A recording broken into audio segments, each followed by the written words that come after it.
on this episode of Keeping the Pace. It's so cold in the deep. Oh my God, it's so cold. I don't feel like cooking. Just came back from California, it was not as cold. But I guess I'll use this episode to give some tips and tricks and things that have worked for me on doing keto and just eating healthy and things like that. All right, so that's this episode of Keeping the Pace. Number one on keto is I try to eat whole foods. When I was first doing it, I've been doing it for about 5 years now.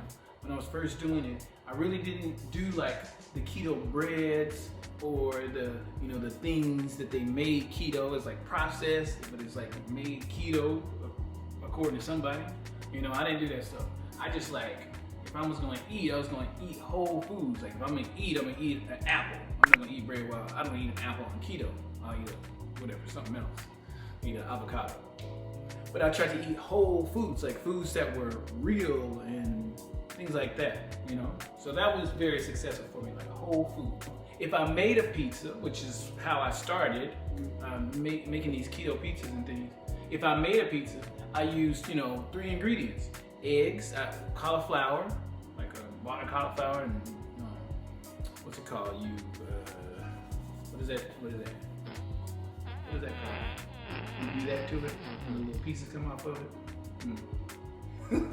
Chef Negro tea. I don't have my chef apron on. Anyways, great. Okay, let's say great. Cauliflower, 2 cups of cauliflower, 2 cups of mozzarella cheese, and 2 eggs.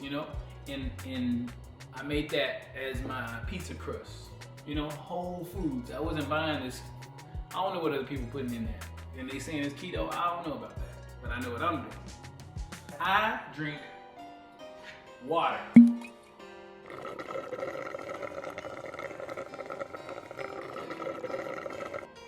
I don't do all those like Coke Zero and things like that. I think they make now. I did try some Coke Zero over the holidays, and it didn't have aspartame in it. They put something else in it, which was okay, and it did taste good. It was great. It was good. But I just don't make a habit out of doing those drinks, and things like that. I try to eat whole foods, just like very natural. I try to eat very naturally. The other thing that was very important and super successful for me is reading these labels on the backs of the things that you buy, right? Staying away from all kinds of sugars, right? So no milk, because you're like, oh yeah, I can drink some milk or whatever, but milk has lactose, OSE. That's sugar. That's milk sugar. So sometimes these labels that say the joints are sugar free, they don't be sugar free. They have other things, maltodextrose, right? That's like sugar, OSE, glucose, those things. Anyways, in the end in OSE, that's sugar. Stay away from them. So sometimes the things that's saying that they're sugar free, they ain't really sugar free. So you gotta read the labels and know. Okay, so on reading the labels, so one thing you gotta watch is, make sure your servings. When I'm reading these labels and I'm looking at the total carbs, right? So this peanut butter, which peanut butter is my jam. Oh my God, I go ham on peanut butter. I actually probably eat too much peanut butter. That's like my kryptonite. On this peanut butter, right? It says 6 grams of carbs. Now, that's not in the whole cup. That's 6 carbs per serving. The servings is 2 teaspoons, right? So 2 teaspoons, that's 6 carbs. But not totally, because you can take away the fiber, right? Dietary fiber, the carb breakdown is they got dietary fiber here, 1 gram. So subtract that, so it's really 5 carbs per 2 tablespoons. And then you got total sugars here, 2 grams per serving. So you don't want to go ham on it. I usually do, but I'm getting better. So you gotta read it. You can take away the fiber. You don't count the fiber when you're adding up the carbs, right? I also definitely did and do intermittent fasting, right? Where I only eat like twice or once a day, Sometimes I pay attention to my body. So I do eat 3 times a day sometimes, but a lot of times I eat twice a day or whatever.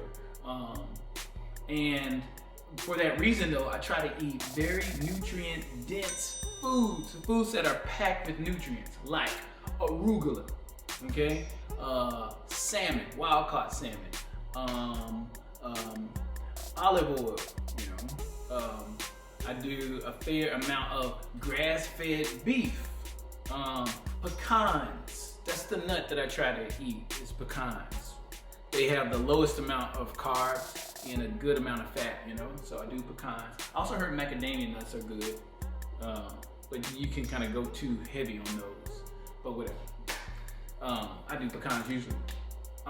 So eat nutrient-dense foods. That is very important.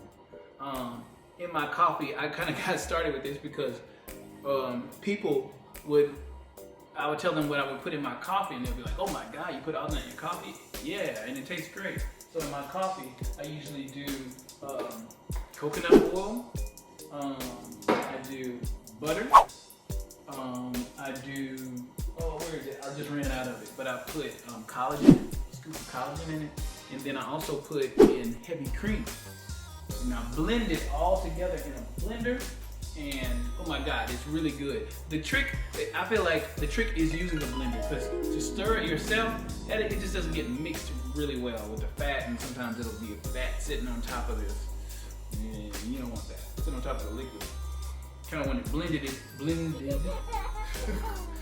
I do have a college degree. You kind of want it blended all together really well. That helps it taste good. Berries. So, I do eat berries. Berries are good with keto because they're low on this. There's a thing called the glycemic index. So you want foods that are low, right? They don't spike insulin or don't have a lot of sugar or anything.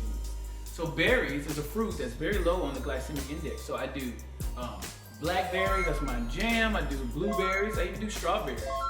Not too much, but no, I do. So I do berries. I just don't go. That's the thing, kind of with keto. Is like I really don't go ham on anything except for peanut butter, which is that's my own personal struggle. I guess that's the thing for me. Keto is all about very natural, like the way meat is naturally in the environment. You eat some meat off of an animal, whatever. The protein is hooked in with the fat. So fatty meats is what I would eat. That was a very complicated way of saying that. Fatty meats though. Eggs is my jam. Eggs is really good. It's like half fat, half protein. So eggs is great. Keto, here's the thing. Keto, you don't want to do too much protein, actually. It's not like a lot of protein. It's a high fat diet. And you don't have to do a lot of fat for it to be high fat. Like the body, especially when you first getting started, can't really process all that fat. It'll make you feel a little like, ooh. So don't go too ham on the fat, Put too much in your coffee if you're gonna do that. Putting too much coconut oil or something in your coffee, you don't want that. My chest just jerked because it's cold. Oh my God, it's cold in the D. It's so cold in the D. That's why I have this hat on still. For me, it's about eating whole foods, really good, natural, organic foods, lots of veggies. People thought I was a vegetarian because of the amount of vegetables I eat, because I try to eat about 10 cups of cruciferous vegetables a day. It's a lot. I try, and I don't make it all days a lot of times, but I try for the week. I try to get a good amount of vegetables in, because that helps actually break down the fat, and it's the whole science behind it. Whatever. It's just good for you. So eat your veggies, boys and girls. But eating whole foods, and not going too ham on anything. Not too ham on the fat, definitely not too ham on the protein, because protein can raise your insulin. It can spike insulin, which will make you hold on to fat. That's not what we want on keto. My salmon that I'm cooking is almost done. I'm smelling it. So I'm going to eat that, eat my leftover Brussels sprouts, and I will see you guys on the next episode of Keeping the Faith.